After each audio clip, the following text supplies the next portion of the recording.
करें, ठीक है, अभी आज के दिन भी लगभग आप कह सकते हो 200 पॉइंट के आसपास तो हम लोग को तेज होते हुए देखने को यहाँ पे मिला था। एंड येस्टरडे की भी बात करें तो हम लोग को ठीक ठाक परफॉर्मेंस देखने को यहाँ पे मिल चुका है। सो 2 दिन में मार्केट में हम कह सकते हैं एक अच्छा खासा परफॉर्मेंस यहाँ पे दिखाया है। एंड फिलहाल सबसे बड़ा हॉट टॉपिक हम लोग को कौन सा चलते हुए देखने को यहाँ पे मिल रहा है, तो आप सभी लोगों को पता है जीडीपी। यस, जिस प्रकार से हमारा जीडीपी का डेटा निकल कर आया है, ठीक है, एंड उसी के साथ साथ जिस प्रकार का इन्फ्लेशन का डेटा भी हमारा निकल कर आया हुआ है, पहले से ही वो आया हुआ था, ठीक है। इसके बाद अभी काफ़ी ज़बरदस्त लड़ाई हम लोग को देखने को मिल रही है, किसके बीच में, भारत सरकार एंड उसी के साथ साथ आरबीआई के बीच में। यस, रिपोर्ट्स के जरिए फिलहाल तो हम लोग को खबरें देखने को यहाँ पे मिल रही है, दोनों में ज़बरदस्त हम लोग को तू में होते हुए देखने को यहाँ पे मिल रहे हैं। मतलब इसके पीछे का रीज़न क्या है, तो जैसे कि अभी आप लोगों को बताया कि जीडीपी, आरबीआई का काम क्या होता है, जीडीपी ग्रोथ को मेंटेन करना, मतलब ग्रोथ को बढ़ाना, इन्फ्लेशन को काबू में रखना, ठीक है। इन्फ्लेशन बहुत ही ऊपर भी नहीं जाना चाहिए, नीचे भी नहीं जाना चाहिए, ठीक है, यही आरबीआई का काम होता है। एंड पर्याप्त मात्रा में लिक्विडिटी मार्केट में, मतलब ओवरऑल इकोनॉमी में होनी चाहिए, अच्छा परफॉर्मेंस होना चाहिए, इसके ऊपर ही फोकस रखना होता है, यही आरबीआई का मेजर काम है।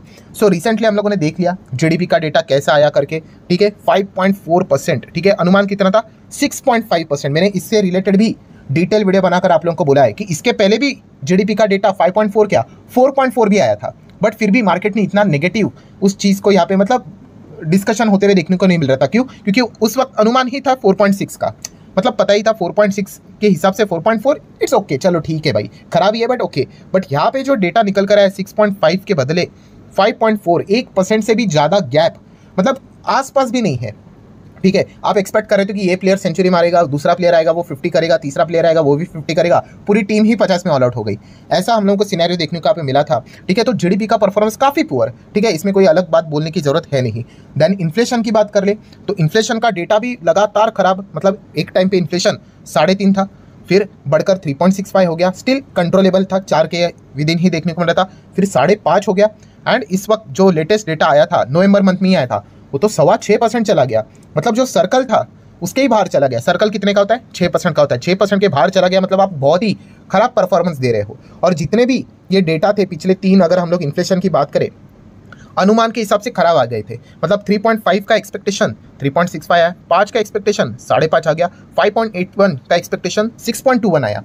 मतलब अगर हम लोग बात करें जीडीपी भी खराब, इन्फ्लेशन भी खराब, दोनों हम लोग को डेटा काफ़ी खराब देखने को यहाँ पे मिल चुका है। एंड इसका जो ब्लेम है, ब्लेम मतलब क्रिटिसिज्म, किसको यहाँ पे झेलना पड़ रहा है, तो ऑब्वियसली सरकार को झेलना पड़ रहा है। पार्लियामेंट तो जारी है, पार्लियामेंट में क्या हो रहा है आप देख ही रहे हो, ठीक है। तो इसीलिए सरकार अभी किसके ऊपर हम लोग को ज़्यादा अभी ये गुस्सा हम लोग को पास ऑन होते हुए देखने को यहाँ पे मिल रहा है, ऑब्वियसली आरबीआई की ओर, क्योंकि वो यही कह रहा है कि जिस प्रकार से Q2 का जीडीपी का ग्रोथ एकदम शॉकिंग डेटा हम लोग को देखने को यहाँ पे मिल गया, ठीक है। तो आरबीआई ने अभी कोई ना कोई बहुत बड़े एक्शन लेने की यहाँ पे ज़रूरत है, ठीक है, क्योंकि ये बार बार क्वेश्चन रेस कर रहा है कि हमारा जो ग्रोथ है उसका पोटेंशियल एग्जैक्टली क्या है करके, ठीक है। क्योंकि सरकार का भी क्रिटिसिज्म क्या है कि अगर आपको इतना ही डाउट है कि हमारा ग्रोथ इतना अच्छा नहीं है या फिर कम है, तो इतना प्रेडिक्शन हायर लेवल की देने की जरूरत नहीं है, क्योंकि प्रेडिक्शन ये सारी चीज़ें आरबीआई की होती है, ठीक है। अभी जो एमपीसी की मीटिंग होगी उसमें भी आप देखोगे आरबीआई की प्रेडिक्शन होगी जीडीपी को लेकर, इन्फ्लेशन को लेकर, सारी चीज़ों को लेकर।